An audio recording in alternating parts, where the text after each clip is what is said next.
Over the last few years, major economies have faced a terrifying reality. Supply chain disruptions and soaring prices have proven that even the wealthiest cities can go dark if the energy stops flowing. This immediate panic over keeping the lights on has quietly reshaped global priorities. The 2015 Paris Agreement's target of limiting global temperature rise to 1.5 degrees Celsius is now widely accepted as mathematically implausible. Governments are putting physical energy security and affordability first, relegating long-term climate targets to a second-tier priority.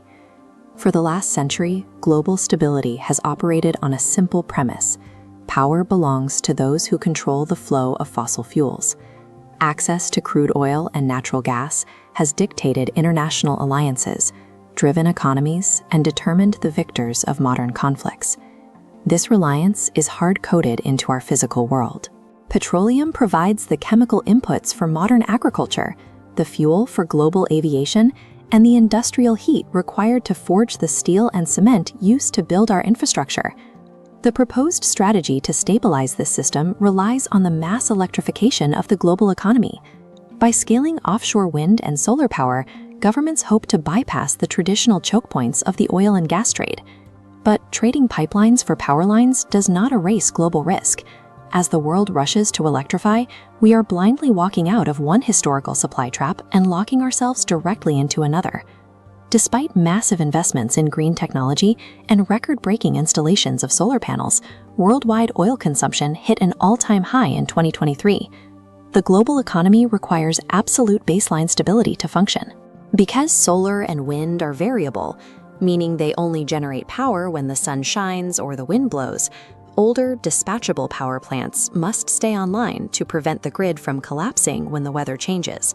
We are effectively trying to rip out and replace the engine of an airplane while it is in mid-flight. To build the millions of new electric vehicles, wind turbines, and upgraded power grids, heavy industries must consume massive amounts of traditional energy. If nations shut down traditional extraction too early, the math turns dangerous. Existing oil fields experience a natural production decline of about 8% every year. If investment stops before the new electrical infrastructure is ready to bear the load, severe supply shortages will trigger crippling price spikes. There is no clean switch to flip. We are entering a highly chaotic, decades-long phase where achieving our green ambitions relies on the continuous, uninterrupted flow of the very fuels we are trying to replace. When that new electrical infrastructure is finally built, it brings its own massive physical footprint. Clean energy technologies are intensely material-heavy, requiring millions of tons of resources that must be ripped from the earth. The architecture of a clean grid depends entirely on critical minerals.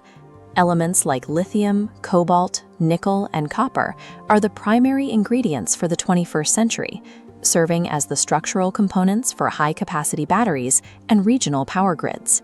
This chart compares the mineral requirements of different energy systems. A standard natural gas plant requires relatively few raw materials to build.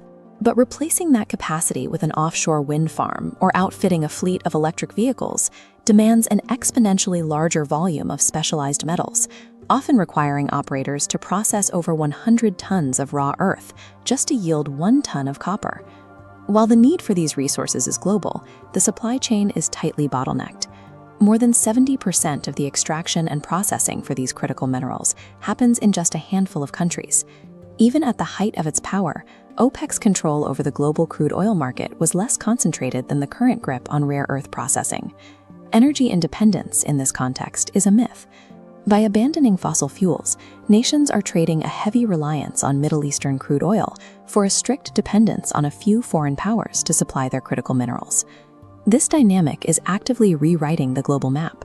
The energy center of gravity has shifted eastward, with Asian nations, particularly China and India, now leading the planet in surging electricity demand and dominating the manufacturing of clean technologies like solar panels and batteries. The ultimate leverage is transferring away from the states that spent the last 100 years pumping crude out of the sand, landing squarely in the hands of the nations that control the mining, refining, and export of rare earth metals. National defense strategies have to evolve.